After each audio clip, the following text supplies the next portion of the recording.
Olá, olá! Chegamos à falácia ad populum, uma falácia bastante conhecida, simples também, porém permite reflexões, considerações muito interessantes e é o que veremos a partir de agora, ok? Lembrando que sempre começo os vídeos com essa definição de falácia, que é a definição que estamos usando aqui, certo? Falácia é um argumento não racional ou racionalmente não convincente, ou seja, embora possa ser válido, contém um erro inferencial por violar um ou mais critérios da boa argumentação. E a argumentação, lembrando que é uma das atividades comunicativas e argumentamos para fim de justificar um ponto de vista, buscar e oferecer conhecimento, persuadir, negociar, tomar decisões, claro, filosofar. A natureza da filosofia é a argumentação, certo? E esta definição de falácia, ela foi extraída do livro de Solanas, um livro chamado Trampas de Circe.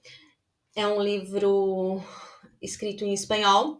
Solanas era uma autora que vivia em Espanha. E, portanto, esse livro, Trampas de Circe, trampas é uma palavra em espanhol, castelhano, que significa armadilhas. Então, basicamente, em português seria as armadilhas de Circe. E Circe é uma personagem mitológica que oferecia feitiços e poções para atrair viajantes desavisados. Portanto, o título do livro é basicamente uma metáfora para esse envenenamento do raciocínio, correto? Como também vimos lá no vídeo sobre a explicação das falácias. E por que é importante termos certeza que o nosso raciocínio não está, vamos colocar entre aspas, envenenado? Porque se tomamos decisões baseadas num raciocínio equivocado, isso pode acarretar consequências não desejadas. Então, aprender a argumentar corretamente é extremamente importante, principalmente nessas situações para as quais argumentamos, que é justificar um ponto de vista, buscar e oferecer conhecimento, persuadir, negociar, tomar decisões e, inclusive, filosofar. Ok? Então, dito isso, prosseguimos. Além da definição da falácia apresentada por Solanas, também estamos aqui a trabalhar a metodologia apresentada por ela. E essa metodologia consta de 2 passos. O primeiro é identificar o critério da boa argumentação que foi violado e os critérios possíveis de serem violados numa boa argumentação são a clareza, a relevância e a suficiência. E o segundo passo é identificar a causa específica que gerou a falácia, ok? Passemos então para o reconhecimento da tabela. A tabela também ela é apresentada por Solanas. Essa é uma tabela que está no livro dela, mas para fins de explicação, eu fiz uma adaptação. Eu adaptei, traduzi ela para o português e deixei ela inteira. Então, aqui está uma parte da tabela, mas nas informações do vídeo tem ali o link e dá para acessar ela completa, ok? Para quem tiver interesse e espero que seja útil em algum momento. Bem, então, a falácia ad populum, ela viola o critério da relevância, ok? E o núcleo do erro dela está na introdução, na intrusão de pistas falsas. Entretanto, por alguma razão, que eu não sei qual é, essa falácia não consta aqui na tabela. Porém, ela consta no livro, ok? Acho que é na página 217 ou 218, não me recordo corretamente agora. E ela explica todos esses critérios e núcleo também, ok? Bem, a falácia de populum,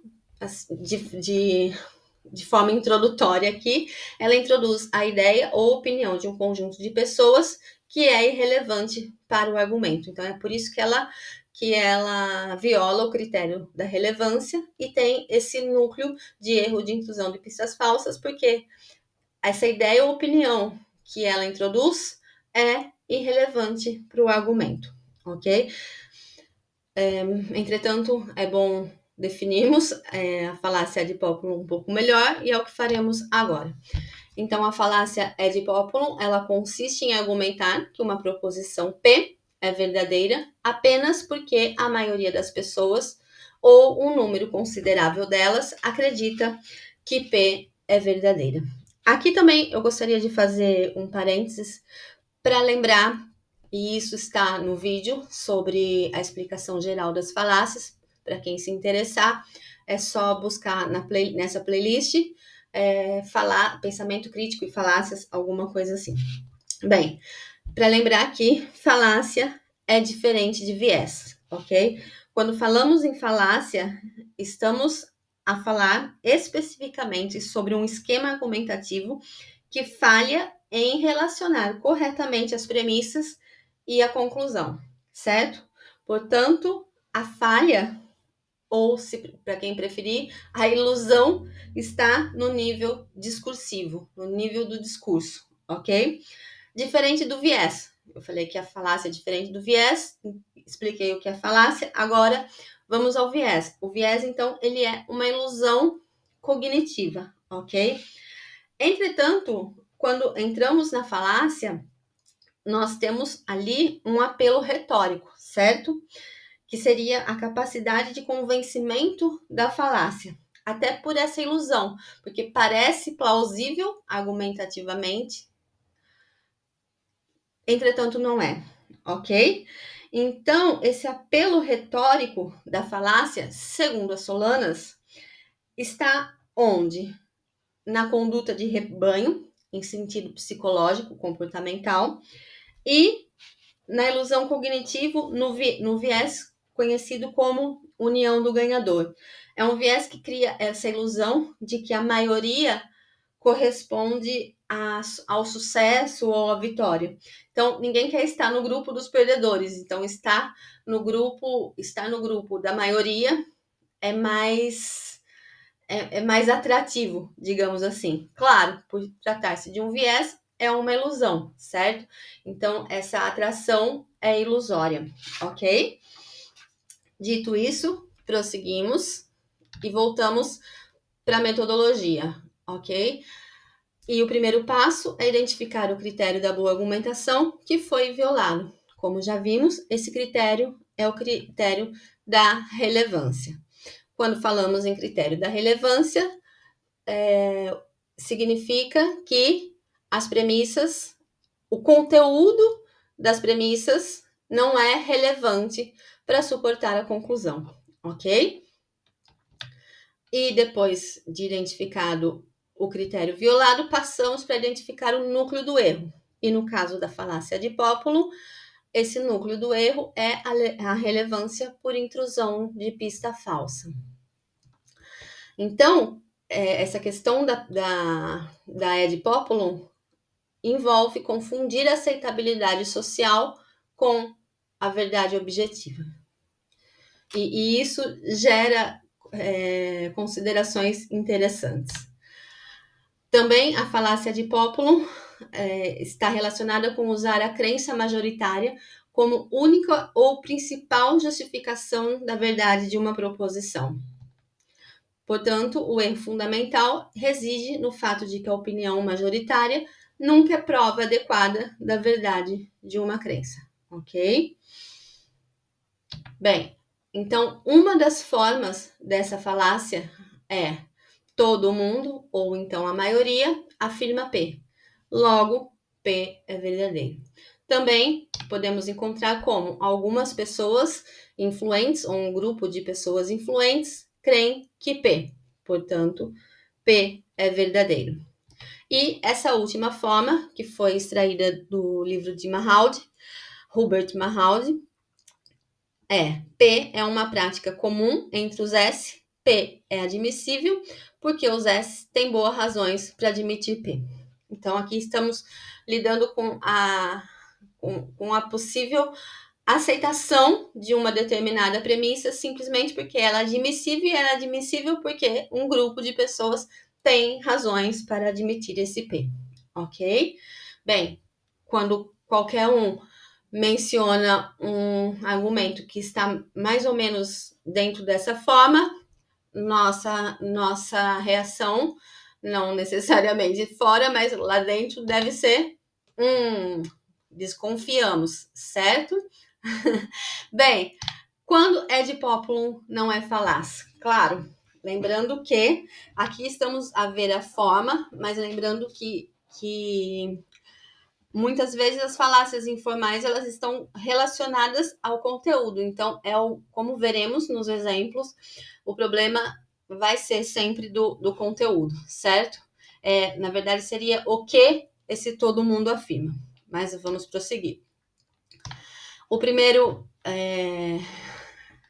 A primeira explicação de para quando ad populum não é falaz está aqui.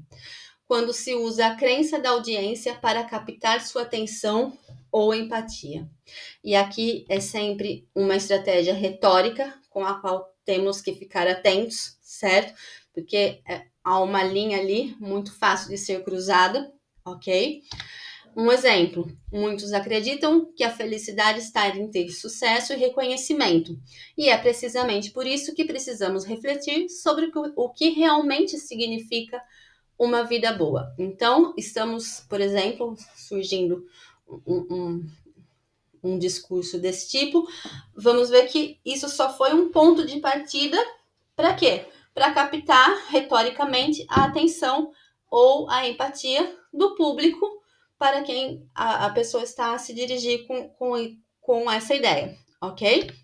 Bem, então nesse caso, quando a menção à opinião popular não é usada como premissa para justificar a verdade da conclusão, mas apenas como ilustração, contexto ou recurso estilístico sem pretensão probatória. Veja que o argumento sobre a questão da felicidade vai vir depois, porque aqui nessa frase está que precisamos refletir sobre o que realmente significa uma vida boa. Então, essa reflexão é um projeto futuro, digamos assim, entendeu? Só está, quem está a falar isso está só a usar esse recurso para chamar a atenção, correto? Bem, um outro caso onde a falácia ad populum não é falaz é quando a popularidade é usada apenas para descrever um fenômeno social e não para provar uma verdade factual ou normativa. Por exemplo, a maioria gosta do filme Matrix. Ok, muitas maiorias gostam de muitas coisas, certo?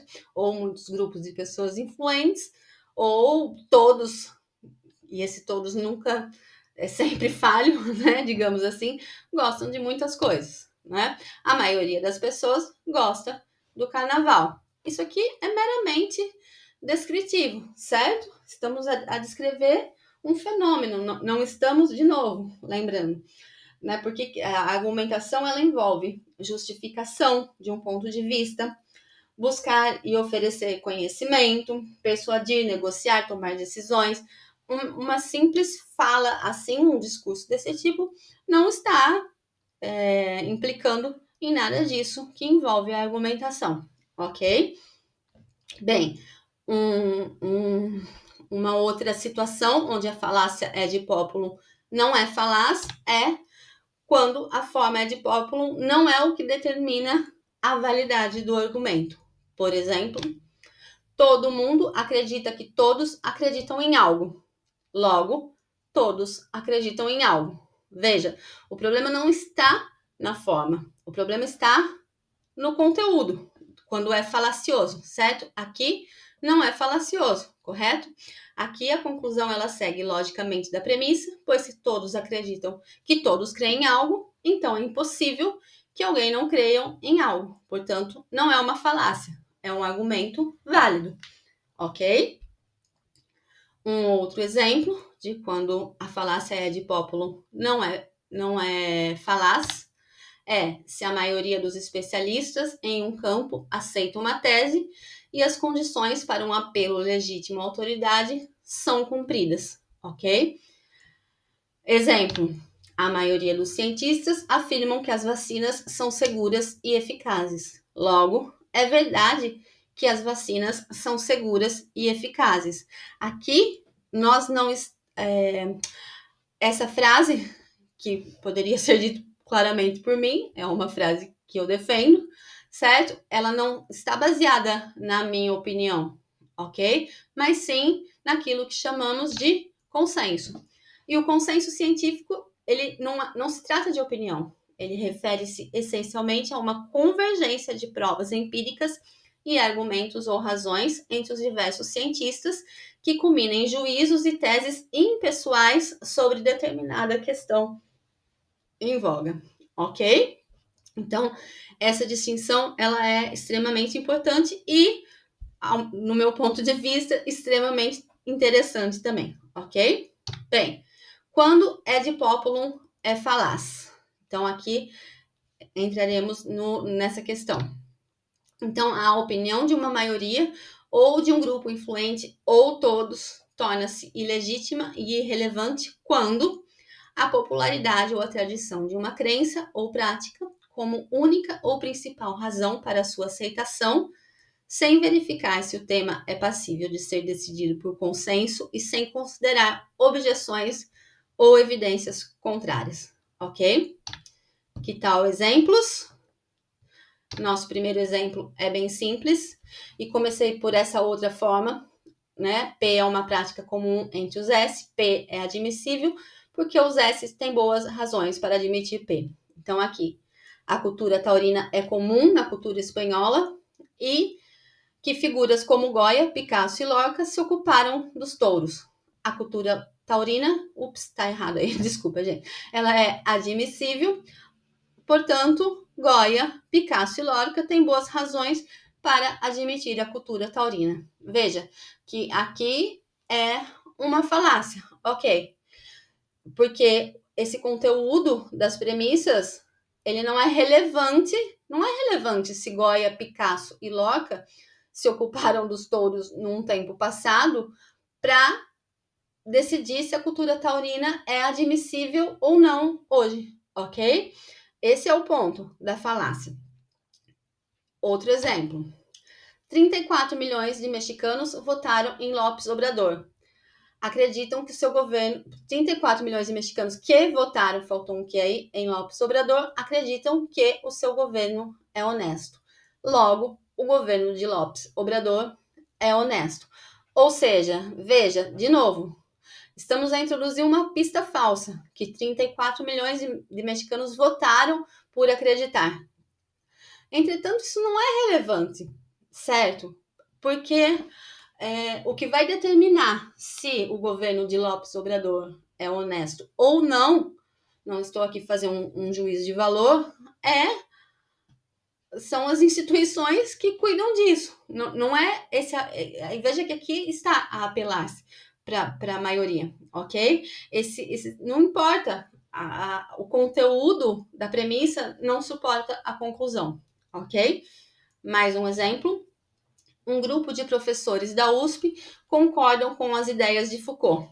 Portanto, as ideias de Foucault são verdadeiras. Então, ela segue esse modelo que está aqui ao lado, né? Algumas pessoas influentes creem que P, portanto, P é verdadeiro, certo? Isso aqui, essa premissa sobre as ideias de Foucault, ela é questionável, ok? E esse último exemplo é um exemplo vivenciado por mim quando eu escrevi uma carta aberta para que na cidade onde eu vivo a reclamar que estavam a usar demasiadamente espaços públicos para atividades pseudocientíficas. E é muito interessante porque é um exemplo prático de como a falácia ad populum às vezes vem para nós, né? E aí, sem querer, a gente tem que estar ali muito atento para não cair nessas trampas de Circe, certo? Nessas armadilhas do raciocínio. Então, o que me foi argumentado foi que temos verificado um número crescente de pedidos e manifestações de interesses por parte da comunidade para esse tipo de atividades. Logo, um número crescente de pedidos e manifestações de interesse por parte da comunidade para esse tipo de atividades justifica o uso de espaços públicos para a prática de atividades pseudocientíficas. Então, aqui é claramente um caso de ad populum, certo? Porque o número crescente de pedidos e manifestações de interesse, na verdade, ele não justifica o uso, certo? De práticas, o uso de espaços públicos para práticas pseudocientíficas. Agora, eu queria também apresentar um desafio para quem está a assistir, certo? Vamos a ele. Esse desafio, ele foi extraído da página 79 desse livro desse autor, Comessanã. Bem, aqui eu coloquei a parte certinha, como está lá no livro, mas aqui tem uma tradução. Então, o argumento é: assim como a imposição de uma pena exerce um efeito dissuasivo sobre o criminoso em potencial, assim, uma pena mais severa faz com que o crime seja menos atrativo e torna menos provável sua ocorrência, porque a morte é percebida pela maioria dos infratores da lei como a máxima penalidade possível, é provavelmente a forma dissuasiva mais eficaz. Então, o desafio é identificar se essa falácia, se esse argumento é ou não é uma falácia ad populum, ok? Isso eu só vou falar no final, vamos repassar. E também é um bom exercício, além do desafio implícito, também é um exercício para identificação de premissas e conclusão, ok? Então, a primeira premissa está aqui: a imposição de uma pena exerce um efeito dissuasivo sobre o criminoso em potencial. A segunda está aqui: uma pena mais severa faz com que o crime seja menos atrativo e torna menos provável sua ocorrência. A terceira está aqui: a morte é percebida pela maioria dos infratores da lei como a máxima penalidade possível.